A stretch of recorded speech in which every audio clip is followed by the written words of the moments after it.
چونکہ ایک قانون ہوتا ہے، قانون کے مطابق جو سزا بنتی ہے وہ کسی بھی شخص کو دی جائے، بغیر قانون کے کسی کو اٹھا لینا، کسی کو غائب کر دینا، کسی کو مار دینا، کسی کو قتل کر دینا، ظلم کرنا، کسی کا گھر جلا دینا، بیٹیوں کو گھروں سے اٹھا لینا، ماؤں کو گھروں سے اٹھا لینا، سڑکوں پر سے طاقت کے زور کے اوپر اپنے آپ کے فرعون سمجھ لینا، تو سیدنا فاروق اعظم رضی اللہ تعالیٰ نے فرمایا کہ ہاں ایسے شخص سے بھی قصاص لیا جائے گا، اسے بھی قصاص دینا پڑے گا، اس کے جرم کے مطابق جتنا اس نے سختی کی ہوگی، اتنا اس نے ظلم کیا ہوگا۔ پھر وہ فرماتے ہیں کہ میں نے، سیدنا فاروق اعظم رضی اللہ تعالیٰ نے فرمایا کہ میں نے رسول اللہ صلی اللہ علیہ وسلم کو دیکھا کہ اپنے نفس تک کے بارے میں دوسروں کو بدلہ لینے کی پیشکش فرمائی نبی کریم صلی اللہ علیہ وسلم۔ یہ اگلے چیپٹر میں کہ کیا کسی کو استثناء ہے اسلامی انصاف کے اندر یا عدل کے اندر۔ یہ حدیث پاک آپ دیکھ سکتے ہیں سنن ابو داؤد کتاب الدیات باب القود من ضربتہ وقصص الامیر من نفسہ، رقم الحدیث ہے 4537۔ بخاری شریف، صحیح بخاری شریف کی حدیث پاک ہے، سیدنا ابو ہریرہ رضی اللہ تعالیٰ نبی کریم صلی اللہ علیہ وسلم سے روایت کرتے ہیں کہ فرماتے ہیں کہ فرمایا کہ 7 طرح کے آدمی ہوں گے، یعنی نبی کریم صلی اللہ علیہ وسلم نے فرمایا کہ 7 طرح کے آدمی جن کو اللہ تعالیٰ اپنے سائے میں جگہ دے گا، اور اس دن جس دن اس کے سائے کے سوا کوئی سایہ نہ ہوگا، سب سے پہلا نمبر، سب کا حدیث آپ نے سنی، اس سے پہلے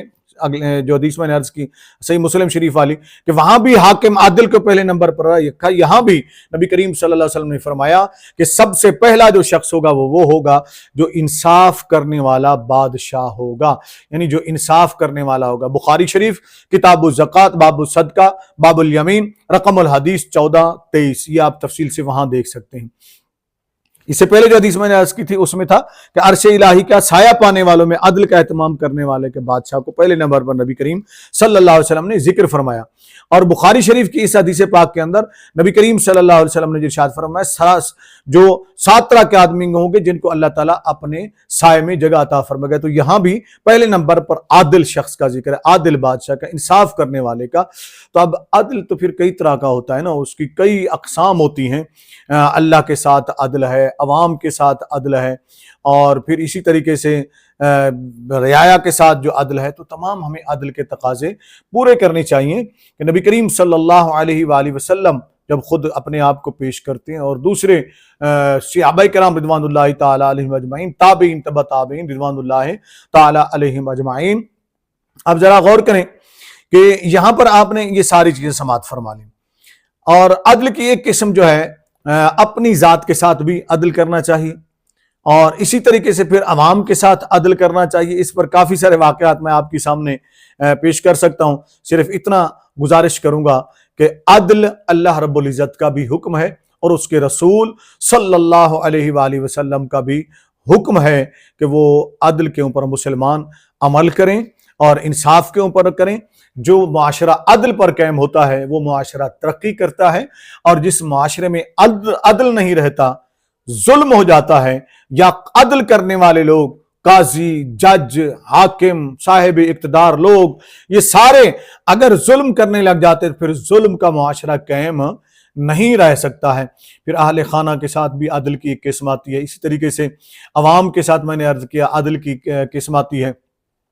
اب یہاں جو آخری قسم میں ایک عرض کر دوں ساتھ ہی تھوڑا سا اس کے اوپر، کہ جو ایک قسم عدل کی 5ویں قسم لکھی گئی وہ یہ ہے کہ قانون کی نظر میں، یعنی جو عدل ہے اس میں سب کے حقوق برابر ہونے چاہیے۔ عدل سب کے لیے برابر ہوتا ہے، قانون سب کے لیے برابر ہوتا ہے،